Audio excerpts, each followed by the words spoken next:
They say that the only two things in life that are absolute are death and taxes. Death. Death is a word that many of us despise. We don't like to talk about it. It's not something that pops up as the central focal point of our conversations over dinner. Neither is it a part of our morning chit chat over coffee. But the fact of the matter is that death is inevitable. No matter who you are or how hard you might try, you cannot escape it, neither can you avoid it. This reality became crystal clear to me last year. It was almost a year ago, last summer. I remember receiving a phone call. It wasn't a phone call that I was expecting. The individual on the line shared with me that my father had to be rushed to the hospital and his situation was very critical. In fact, he was assigned to the intensive care unit of the hospital.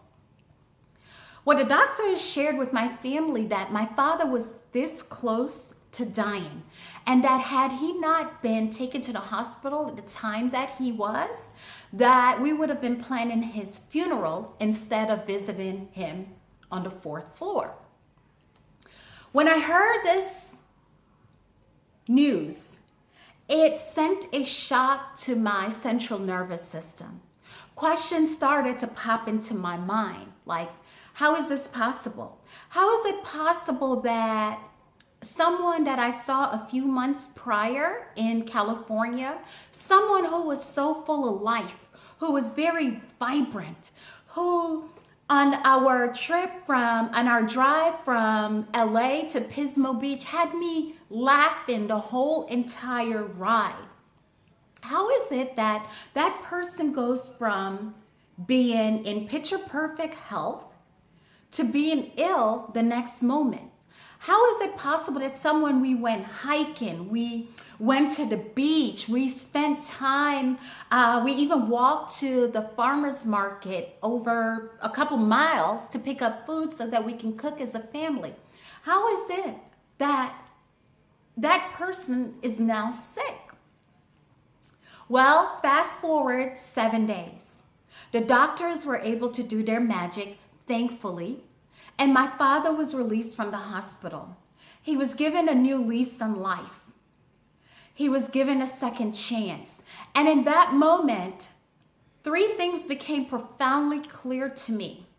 One, life is all about second chances.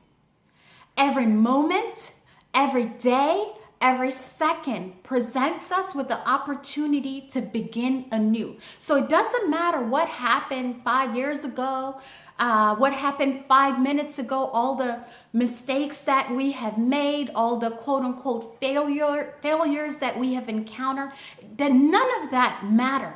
What matter is right now and our ability to choose again. If our life isn't going the way that we want, we can ask ourselves one question. What can I do to change it? What can I do to realize the gift that is locked up inside of me? What can I do to realize my dreams? What can I do to bring my passion to life? Those are some of the questions that you can ask, or we can ask ourselves, and begin to take action in the direction of realizing those gifts and talents. The second thing that became profoundly clear is that we need to follow our hearts. And I'm going to read a quote that Steve Jobs so famously said during his commencement speech to Stanford University. And it says, "Remembering that you're going to die is the best way I know to avoid the trap of thinking you have something to lose." We have nothing to lose. We were placed here to defy mediocrity. We were placed here to go against the status quo. We were placed here to deviate from the template, that template that people have laid out before us and say, this is what your life should look like. This is what success is. We were placed here to cause ruckus, to cause trouble. We were placed here to heal.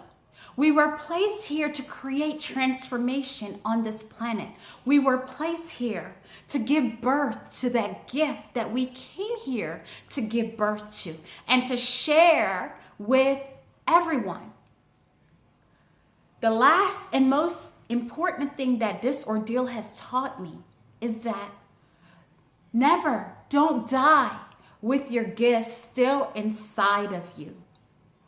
Again, we can start anew. We can realize our dreams and vision so that we won't die with our gift, with our music still wrapped up inside of us. If you like this message and you're on my YouTube channel, subscribe above. Leave me a comment below and give me a thumbs up and let me know if you like this. And I will see you on my next video. Bye-bye.